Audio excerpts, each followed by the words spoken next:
नमस्ते मित्रों, आइए सुनते हैं हरियाली तीज व्रत कथा। श्रावण शुक्ल पक्ष तृतीया को हरियाली तीज का व्रत किया जाता है। इस दिन भगवान शंकर और माता पार्वती की संयुक्त रूप से पूजा की जाती है। इस दिन महिलाएं 16 श्रृंगार करती हैं और अपने पति की लंबी आयु के लिए और कुंवारी कन्याएं इच्छित वर प्राप्त करने के लिए यह व्रत करती हैं। सुहागिन स्त्रियाँ मेहंदी, चूड़ी, नए वस्त्र और 16 श्रृंगार करती हैं और कुंवारी कन्याएं भी खूब सज धज कर रहती हैं। हरियाली तीज के दिन सारे दिन हर्ष उल्लास के साथ व्रत करके शाम को गोधूली बेला पर माता पार्वती और शंकर जी की पूजा करती हैं। सुहागिन स्त्रियाँ माँ पार्वती को सुहाग की सामग्री चढ़ाती हैं। इस दिन भगवान शंकर ने माता पार्वती को उनके पूर्व जन्म की कथा सुनाई थी। एक पौराणिक कथा के अनुसार एक समय की बात है, माता पार्वती भोले शंकर से बोली कि हे नाथ, मैंने आपको कैसे प्राप्त किया। तब महादेव जी बोले कि हे देवी, सुनो, उस व्रत को कहता हूँ जो परम गुप्त है, मेरा सर्वस्व है। जैसे तारागणों में चंद्रमा, ग्रहों में सूर्य और वर्णों में ब्राह्मण और नदियों में गंगा और पुराणों में महाभारत, वेदों में सामवेद, इंद्रियों में मन श्रेष्ठ है, वैसे ही मैं इसका वर्णन करता हूँ, जिसके प्रभाव से तुमको मेरा आसन प्राप्त हुआ। हे प्रिय, यही मैं तुमसे वर्णन करता हूँ। अब सुनो। श्रावण मास शुक्ल पक्ष की हस्त नक्षत्र तृतीया को दिन को इस व्रत को अनुष्ठान करने से सब पापों का नाश होता है। हे देवी, सुनो, तुमने हिमालय पर्वत पर इस व्रत को किया था, जो मैं सुनाता हूँ। पार्वती जी कहती हैं कि इस व्रत को मैंने किस लिए किया था, वह सुनने की इच्छा है, सो कहिए। शंकर जी बोले, आर्यावर्त में हिमाचल नामक पर्वत है। हे गिरजे, तुमने बालकाल से ही इसी स्थान पर तप किया था। 12 साल नीचे के ओर मुख करके धूम्रपान किया, तब फिर 64 वर्ष तक तुमने बेलपत्रों को भोजन करके ही तप किया। माघ के महीने में जल में रह करके और तथा वैशाख के महीने में अग्नि में प्रवेश करके तप किया। श्रावण के महीने में बाहर खुले में निवास करते हुए अन्न जल त्याग करके तप किया। तुम्हारे कष्टों को देखकर तुम्हारे पिता को चिंता हुई। वे चिंतातुर होकर सोचने लगे कि मैं इस कन्या को किसके साथ वरण करूं। देव ऋषि नारद जी उनको शैलपुत्री को देखा। तब नारद जी बोले कि हे गिरिराज, मैं विष्णु का भेजा हुआ आया हूँ, तुम मेरी बात सुनो।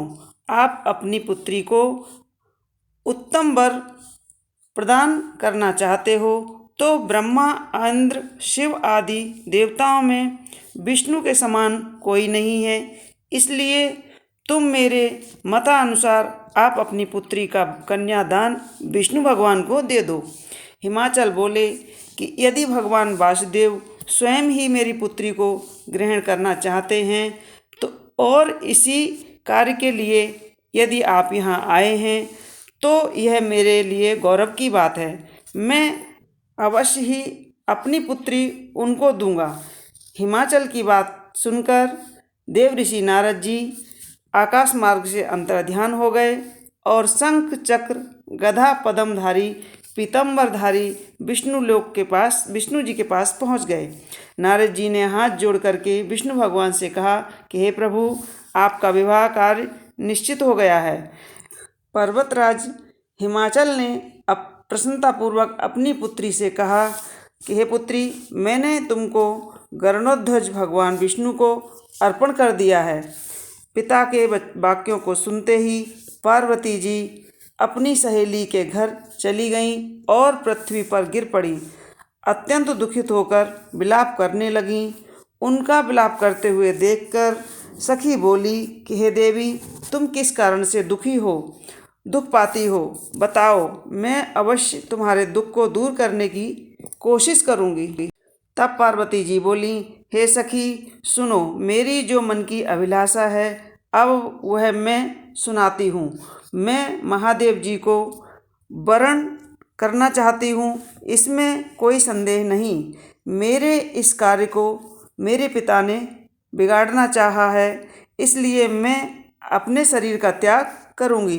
तब पार्वती जी के इन वचनों को सुनकर सखी ने कहा कि हे देवी, जिस वन को पिता ने देखा ना हो तुम वहाँ चली जाओ।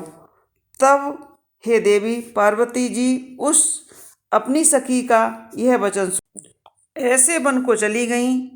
पिता हिमालय तुमको घर पर ढूंढने लगे और सोचा कि मेरी पुत्री को या तो कोई दानव खा गया, उठा ले गया है, या किन्नर हरण कर ले गया है।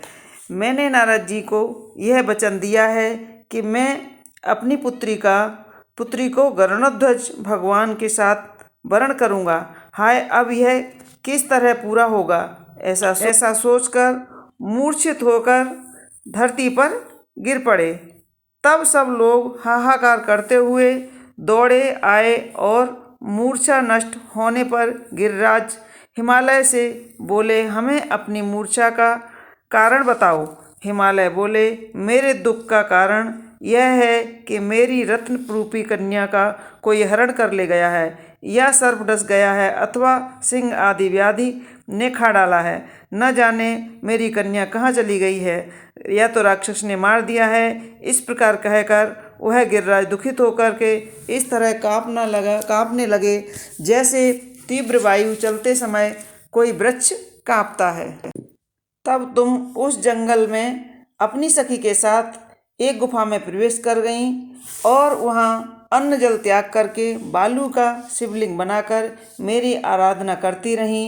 उसी स्थान पर श्रावण मास तृतीया के दिन तुमने मेरा विधि पूर्वक पूजन किया और रात्रि को मेरा आसन डोलने लगा। मैं उस स्थान पर आ गया जहाँ तुम और तुम्हारी सखी दोनों थीं।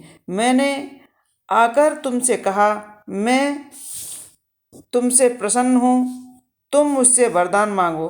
तब तुमने कहा, हे देव, यदि आप प्रसन्न हो तो आप महादेव जो मेरे पति हो।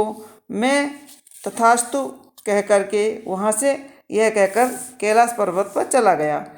तुमने प्रभात होते ही उस बालू की प्रतिमा को नदी में विसर्जन कर दिया और हे सुबह तुमने वहाँ अपनी सखी सहित व्रत का पारायण किया।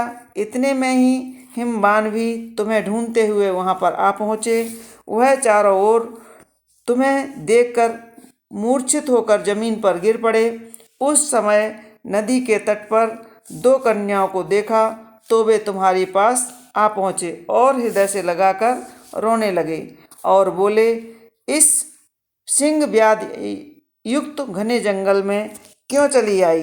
पार्वती जी बोली, तुमने कहा कि हे पिताजी सुनिए, मैंने पहले ही अपना शरीर शंकर जी को समर्पित कर दिया था, किंतु आपने इसके विपरीत कार्य किया, इसलिए मैं वन में चली आई।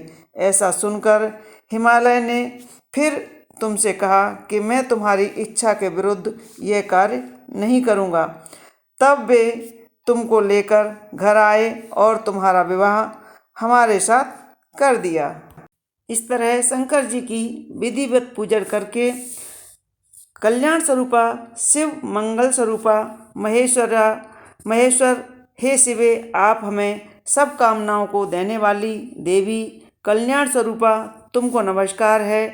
हे कल्याण स्वरूपा माता पार्वती जी, हम आपको नमस्कार करते हैं। और फिर शंकर जी को बारंबार नमस्कार है। और स्त्रियों को अपने सुहाग की लंबी आयु के लिए यह व्रत अवश्य करना चाहिए। इस तृतीया के व्रत को करने वाली स्त्रियों मेरे समान पति को पाती हैं, मृत्यु काल में पार्वती जैसे रूप को प्राप्त करती हैं, जीवन में सांसारिक सुख भोग कर अंत में परलोक में मुक्ति पाती हैं। हजारों अश्वमेध यज्ञों के करने से जो फल प्राप्त होता है वही फल तृतीया के व्रत के कथा सुनने और व्रत करने से मिलता है। हे देवी, मैंने तुम्हारे सन्मुख यह सब व्रतों में उत्तम व्रत का वर्णन किया है। इसके करने से मनुष्य के समस्त पापों का नाश होता है। बोलो भोलेनाथ की जय, माँ पार्वती की जय। तो दोस्तों, यह थी छोटी सी हरियाली तीज की कथा। आपको हमारी कथाएं कैसी लगती हैं हमें कमेंट्स बॉक्स में ज़रूर लिखें और हमारी वीडियो को लाइक करें, शेयर करें और अगर हमारे चैनल पर नए हैं तो सब्सक्राइब अवश्य कर लें ताकि आने वाली कथाएं आपको इस तरह सुनने को मिलती रहें। हर हर महादेव। बोलो माँ पार्वती की जय।